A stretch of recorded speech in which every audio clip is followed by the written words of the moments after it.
Hi guys, nongeye kubasuhuza kandi mbifuriza ibihe byiza aho mugiye muherereye mu bice bigiye bitandukanye impande n'impande bakunzi bambarusha Mining TV. Rongera muri kubona ko ndi muri dashboard za telefone yanjye. Zino application enye muri kuzireba, application ya Telegram, ya Twitter, ya Syria Network ndetse na MetaMask. Bidasubirwaho rero nyuma y'iminsi myinshi tumininga iyi project cyangwa uyu mushinga wa Syria Network, habayeho gukora KYC ya mbere, habaho gukora KYC ya kabiri, habaho kuyikonegita na MetaMask cyangwa na wallet aho tuzakirira Syria zacu.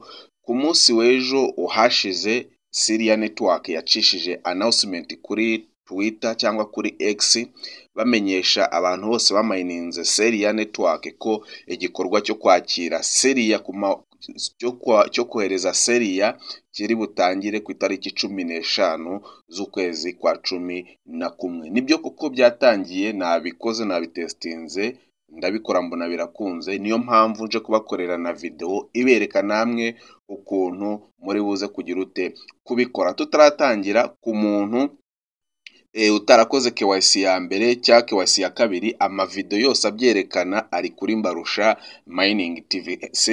Syria Network KYC 1 iriho, Syria Network KYC 2 video iriho, ukuntu ba connecta Syria Network ndetse na MetaMask ugakonegita wallet ya BNB Smart Chain. Iyo video nayo iriho, ndaza kwishyira muri comment z'iyi video. Twihuse cyane rero sinshaka ko video iza kurambirana, reka tubanze duce kuri X cyangwa kuri Twitter. Izi application zose turaza kuzifashisha. Hano ni kuri Twitter rero, ngira ngo X nkuko muri kwibona urubuga rwa Syria Network kuri Twitter bakurikirwa n'abantu 522. Ushobora kujya ugasanga byiyongereye, ariko kugeza uyu munsi wa none bakurikirwa n'abantu 522. Kuri announcement rero bitangaje ejo, hari n'indi mazeho iminota 50 bavuga ngo Syria token claiming is now official live. Nibyo rwose 100% maze kubikora, niyo mpamvu ngiye no kubereka video namwe mu bikore bereta ko bigira ute bikunda. Iyi announcement bacishije hejo imazeho amasaha 23 bavuga ko Syria distribution token begin tomorrow, ariyo uyu munsi ku itariki 15 November 2024. Noneho hano uyu munsi ku iyi poste imazeho iminota 50 baravuga ko Syria token claiming is now live. Nibyo rwose iri live, bashyizeho akalinki ucaho urabanza ikonegite na Telegram bot. Aribyo tugiye gukora, ariyo mpamvu nabanje kubereka ziriya application enye. Mberetse Telegram, mberetse Twitter, mberetse X ndetse na Syria. Turaza dukande kwa aka kabot rero, akangaka muri kubona aka tugakanda, ni tugakandaho gahita katujyana kuri Telegram. Niyo mpamvu tugiye kubikora step by step, mubirebe neza namwe muhite ko mugira ute mubikurikiza mu claiming amaseria yanyu. Kimara gukanda kugera kuri Telegram rero, uraza ukande hano handitse start. Ndagira ibintu mu byitegereze, niyo mpamvu umuntu akoze aka video abibereka step by step, apana bimwe byo mu magambo mutavuga ngo ntimwabibonye cyangwa ngo ntimuzi ukuntu bikorwa. Uraza uhita ukanda ahangaha kuri launch app, ushobora gukanda aha cyangwa ugakanda aha, byose ni kimwe. Turakanda kuri launch app, dukande start, tugiye kwihuza na bote yo kuri Telegram kubera ko claiming niho iri gubera. Ahangaha barita gusaba email yawe wakoresheje muri Syria ndetse na password. Uraza rero ushyiremo email nk'ibisanzwe, dore ni iyi ngiyi,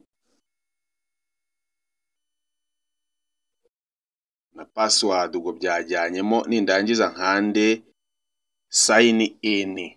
Kimara gukanda sign in leta bigira ute bifunguka, bakwereke Syria zawe ufiteho n'amadolari zifite. Urabona ko nge mfiteho Syria izi ngizi aka ni akandi account ku ya mbere nabigerageje mbona ko bikunda, ndavuga ati reka nanabiberekere ku yindi account step by step mwese mubireba. Hano bari kumbwira ko izi seriya zihwanye n'amadolari 38. Uraza uscrolling umanure bakubwire ngo claiminga seriya zawe, claiminga seriya zawe ahangaha, ngira ngo muri kwibona claim seriya ahangaha.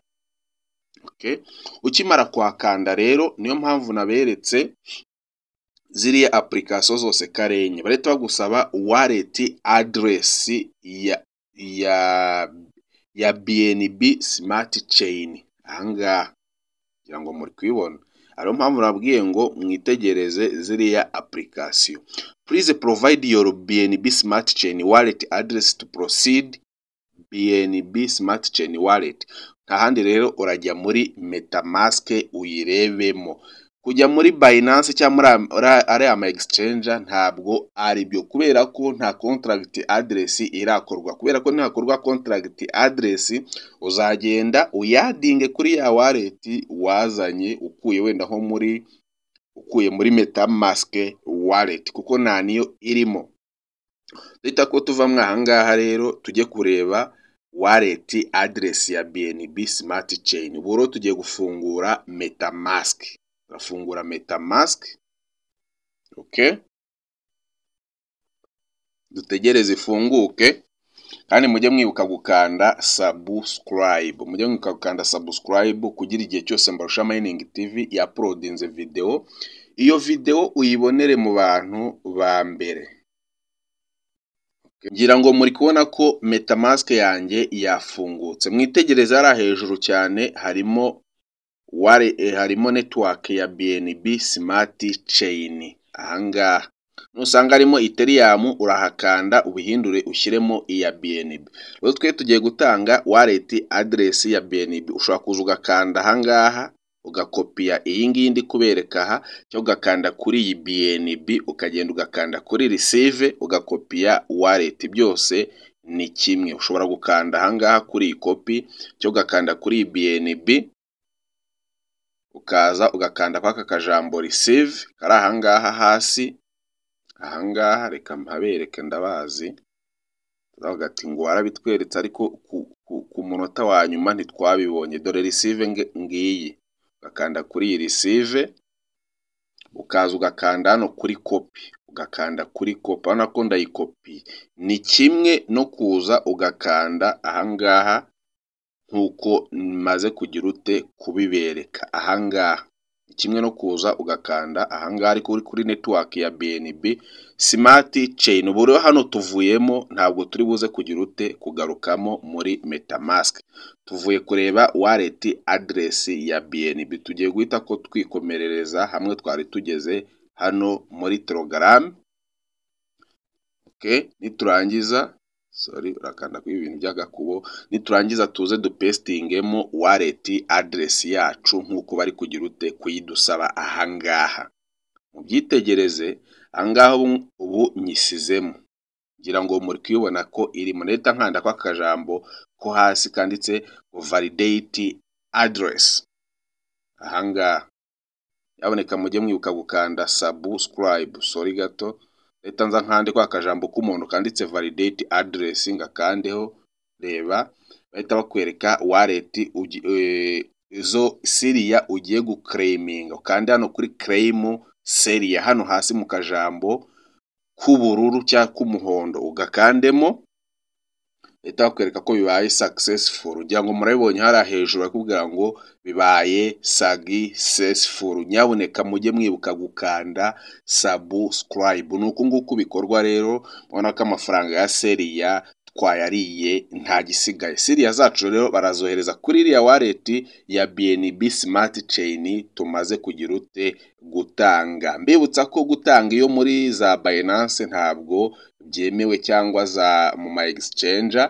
Ugomba gutanga iyo muri wallet kugira nibaza gucreate contract address uze kuza kuyadingamo seriya uhite ko uzakiriramo. Ku bantu ndaza muri comment z'iyi video ndaza gushyiramo video cyangwa link yerekana ukuntu bakonegita seriya na MetaMask. Video yerekana ukuntu bakora KYC ya mbere n'iya kabiri ziri kuri Mbarusha Mining TV. Reka mbareke, ndabakunda cyane, nimukomeze mugire ibihe byiza aho mugiye muherereye impande n'impande.